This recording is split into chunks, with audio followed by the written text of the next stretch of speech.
Hey guys, it's Melanie. Happy Friday and welcome to another Friday Favorites and Flops. It did just get really sunny out, so I don't know how bright I'm looking on camera right now. I might be glowing.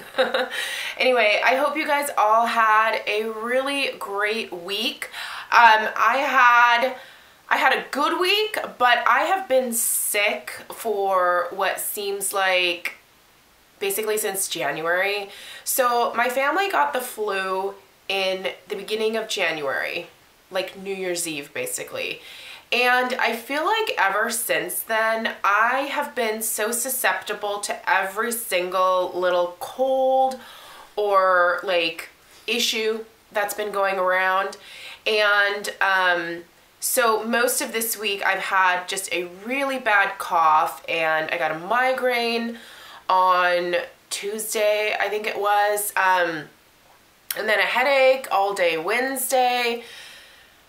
I would really love for warmer weather to arrive. I feel weird saying that because you guys know that I am not a summer person at all, but I'm honestly so tired of being sick. Has anybody else just been sick nonstop this whole winter?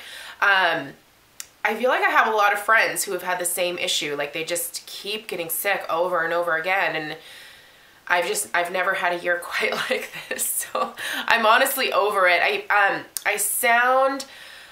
feel like I sound like a chain smoker right now. All week I've had like this really like deep throaty cough going on, and I'm hoping that I don't have a coughing attack in this video. We'll see. I did get my hair cut last Friday, so I'm really glad that happened. Although today I didn't style this at all, and honestly most of this week I haven't styled it. I haven't really cared about my hair at all, but it does feel good to have it cut. And yeah, so anything else? My stomach is growling. Can you guys hear it? I'm trying to get back into my intermittent fasting on a more consistent basis. If you will have noticed, I didn't do an intermittent fasting update for last month at the beginning of this month. There's a reason. It's because I have just not been doing great with it. So I'm trying to still get on track. So I didn't really have much of an update for you guys, but I will get back to doing updates on that at the beginning of next month, because I'm hoping at some point I can get my normal life flowing again. Things have been such a mess for the last couple months, but it's just because of the whole moving situation and stuff like that. But I have things I want to share with you guys, and I don't want this video to be forever like every Friday Favorites and Flops is. So I'm going to dive right into it. As always, I'll link everything down below. So if you want to go read up more about these products, read other people's reviews, definitely go do that. I'm going to start with skincare. First thing, I try to each week right now focus on using like a mask that I already have in my collection currently. And this week it was all about the First Aid Beauty Skin Rescue Purifying Mask with Red Clay. This is actually a peel-off mask. And this is a mask that I probably haven't mentioned a whole lot. I don't even know if I did a Mask Monday on this. I might have. But I really like this mask, and I keep meaning to mention it in different skincare favorites videos that I've done, and I always forget to grab it. But it's a really nice peel-off mask that is a lot more gentle than some other peel-off masks you may have tried. I do feel like because of the red clay that's in here, it does help to absorb some excess oil. This is a mask I would probably only recommend to those of you with normal combination oily skin. If you have dry skin, something like this just would be pointless for you. You don't want anything sucking any additional oil out of your face. But this does help to mattify my skin. It helps to control oil. It leaves my skin feeling refreshed, kind of the same way just a regular like wash off clay mask does, except this one's peel off. The only thing I don't like about it is the color. It kind of looks like I'm smearing blood on my face, which sounds kind of gross, but yeah, it's this kind of red clay color because it has red clay in it. But yeah, you leave it on for about 15 minutes and then you just peel it off. And then if there's any excess, you can wash it off. But anyway, I've really been enjoying this week, and I have had a couple of like super minor breakouts. And this has helped to sort of heal those up, which is nice. We went to the beach last weekend, and in my little travel kit that I just leave all of my like sample products like this in for traveling was this Biossance Squalane and Peptide Eye Gel. So I didn't take my Perricone MD Preamp Series Brightening Eye Cream with me. I used this. And when I was using it, I thought, you know what? I really, really, really like this stuff. I would actually put it up there with the Perricone Preamp Series. I know that's a big claim because I love that eye cream.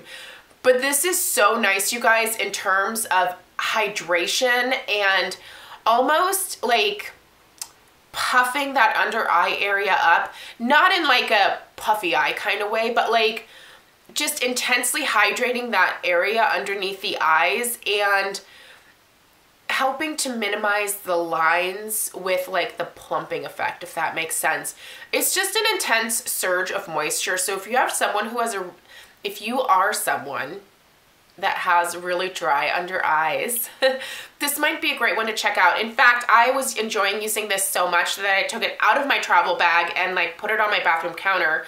And so I've been using it morning and night for the last week since getting back from the beach, and it's fantastic. This is also said to help with dark circles.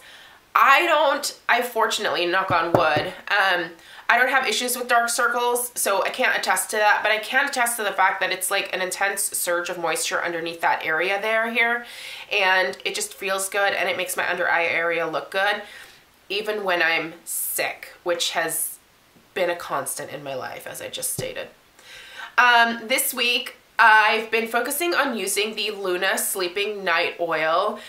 I don't currently have another retinol type product that I'm really focusing on using, so I decided to go with this. This is a retinoid oil, actually. So this is an interesting product. I use it towards the end of my skincare routine, so I'll put all of my like other things on. Since it is an oil, I'll use it towards the end. It does come out blue. It's very blue. And the idea is that you're supposed to rub this into your skin until that blue tinge fades. This hasn't rubbed off on my pillows or anything like that, so it's not dyeing like my towels or anything like that. But you do have to work it into the skin for a while. And I do believe they also included the blue tinge in here to discourage people from using it during the daytime. You shouldn't be using a retinol or retinoid type product during the day anyway. So anyway, that's I believe the reason for the coloring here. But I've really been liking what this has been doing for my skin. Again, because I've been sick, I feel like my skin has been a little bit lackluster, and I've been trying extra hard to use a lot of products that in the past have provided me with a really nice brightening effect. And I think that that has definitely been helping this week with helping my skin look as best as it possibly can, despite the fact that I feel like a flaming bag of turds. So I gotta give this stuff some credit. It's really good. I didn't use it consistently in conjunction with the Good Genes. You can do that, but I'm liking it with just my other skincare that I'm currently using as well. So you don't have to pair it with the Good Genes. You can just use it with everything else that you have in your collection. But love that, and I'm excited to keep using it. So another almost skincare type product is the Tatcha Silk Canvas Filter Finish Protective Primer. That's a mouthful. I did do a video on this week. If you missed it, I'll try to remember to link it down below. I don't adore this product, but I think it's a really good product. I think it's probably better for those of you with dry, normal, combination skin. Those of us who are super oily, this is probably not going to be our holy grail primer. My holy grail primer, honestly, is just my daily SPF from Paula's Choice. I talk about this so much. You guys are probably tired of it and are like try something else. But I can't because I've never tried anything else that works as good as this in terms of being not only an SPF, but also a primer for me. This does smooth out my skin really beautifully when I first apply it. Also, you can use this underneath your eye area. You can use it on your lid. You can use it on your lips. Like, you can use this all over your face. I have not used it on my lips or my eyelids, but I have used it underneath my eyes, and it really does like smooth everything out. It's probably a more hydrating primer, but I do really like the texture of it. I know that balms are hit and miss for some people. I don't love this type of packaging. I wish it was like a squeeze tube, but that wouldn't make sense with the texture of this stuff. Anyway, I have just been enjoying using it, and even though it's not like a holy grail product for me, I will look forward to continuing to use this. I just wanted to mention it because I really do think if your skin type is not like mine, you may actually really, really enjoy this. So if it's within your budget to try this, I can recommend it. It is a really nice product. I bought this at Sephora. Actually, I bought it on a day when they literally just like had released it in store, and the lady was like, oh, we've been playing with that all morning and it's lovely. And I was like, yay, can't wait to try it. So anyway, I do really like this. All right, let's talk about a mascara product. I believe you will have seen this review yesterday. This is the Lash Warrior from Flower Cosmetics. I've been having some good luck with some drugstore mascaras lately. So the Physicians Formula Killer Curves, and now this Flower Beauty Lash Warrior mascara. Let me turn that off. Stop doing that. I just really like both of these mascaras, and honestly, as of late, you know, drugstore mascaras have been hard for me to come by. I love the Marc Jacobs Velvet Noir, which I know is not in everybody's budget, but this is a really nice volumizing mascara that can also add some length if you want it to. So it does have a plastic bristle brush. I know some people don't like that. I actually don't like plastic bristle brushes, but this one I can work with, and it does a really good job of separating my lashes and combing through them really nicely and not leaving any clumps. So this is good. Flower Beauty, you can find this at Walmart, right? I haven't been to Walmart in a long time, but I know that they sell Flower Beauty. So if you have a Walmart near you, check this out, or you can order it online, obviously. I think, I need to double check this, but I think that Sephora carries not Sephora, geez Louise, Ulta carries Flower Beauty now. So anyway, I'll try to figure out where the heck you can find it, and I'll link it down below. Love that. Lips this week. I'm wearing some color. I don't know if it'll come off on camera because of how bright it is outside right now, but I've been into spring lips. I'm finally getting into like more corals and pinks, the Melanie version of it, which is a much lighter version than what most people do for spring, but I'm getting away from like the mauves, my, you know, typical fall winter shades. But this is the Beach Balm in the color Soul from Wander Beauty. This is nice. This is a really nice balm. This is what I have on my lips right now. It looks pretty intense in the tube, but it is truly like a balm. I mean, here, I'll put some more on. Yeah. See, it's really, it's like a hint of color, but more like moisture than anything else. I really like this. I do think that they have other colors available. I'll link this at Sephora down below. This just feels so good on the lips. And I love this color. I feel like this is going to be a go-to for me in the summertime because it goes with a lot of different types of eye looks that I've done. And yeah, whether you're doing neutral or like just really kind of a nude eye or even a more colorful eye, I feel like this is a really great option because it's kind of sheer and just pretty, and I like it. Another color I've been wearing a lot this week, and this is from their like former lipstick line, but you can find the color Native from Urban Decay in the newer lipstick releases. So I'll link the new version of this, but the color is basically exactly the same from what I could tell. Let me do a little swatch of this right here. Native is a really pretty pink. It's almost a cooler toned pink. I really like this on me. I do tend to sheer it out just a little bit and put some balm on top to make it a little bit more shiny. But the color, again, is that like just lighter, springier option that I'm really enjoying right now. And I know a lot of people like this Native shade. It's not like some unique color from Urban Decay. It's probably one of their most popular like pinky nude shades, but I like this a lot and I've been having fun with it this week. Blush, my go-to blush for this week has been from Milani, these rose powder blushes, and this is the color Tea Rose. This is one of my favorites. Now, I'm going to be doing a makeup declutter here. I think I'm going to record it in the next week or two, but you probably won't see it until April. As I was emptying out my Alex 9 drawer and packing my makeup up for the move, I was pulling things that I just wasn't wearing. These Milani powder blushes are fantastic, but I am getting rid of several of them only because they're colors that I'm just not reaching for, or they are colors that I have in another like brand of blush that I just prefer. You know, you just like things sometimes. I really like this. I'm keeping this one, and I also really love Romantic Rose. Yeah, Romantic Rose and Tea Rose are my two favorite. They're pretty similar, but I really love these. The texture is a little bit more powdery. I'm wearing this today. It's a really natural flush of color. You can build it up a little bit if you want, but these are not crazy pigmented. So if you have like a deeper, darker skin tone, probably not going to work for you. But if you are pasty like me, these are a really great everyday option, and they're really inexpensive. I buy my Milani products at Fred Meyer, but Milani is now, I believe, also available at Ulta. So I'm going to link this down below. I think it's absolutely beautiful and super, super affordable.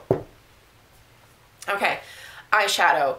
Most of this week has been this, which normally for me is a fall-winter eyeshadow palette. It's the Shade and Light eye palette from Kat Von D. So this is nothing exciting or new, but I've really been enjoying using it because I like to put this shade here on my lid. What is that shade?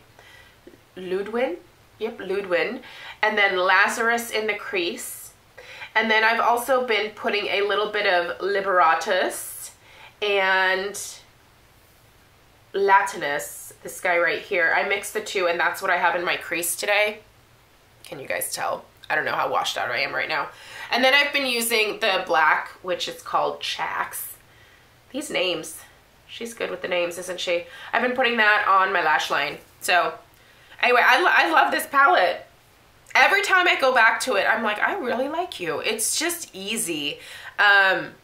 If you don't have this and you just want like the ultimate neutrals palette, this is nice because it has some cooler tones, it has some warmer tones, and then some nice neutrals.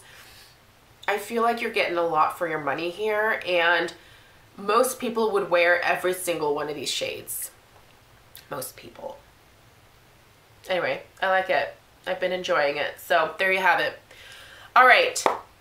I have to get back to work. I have a wedding on Saturday, so I gotta get going on finishing that stuff up.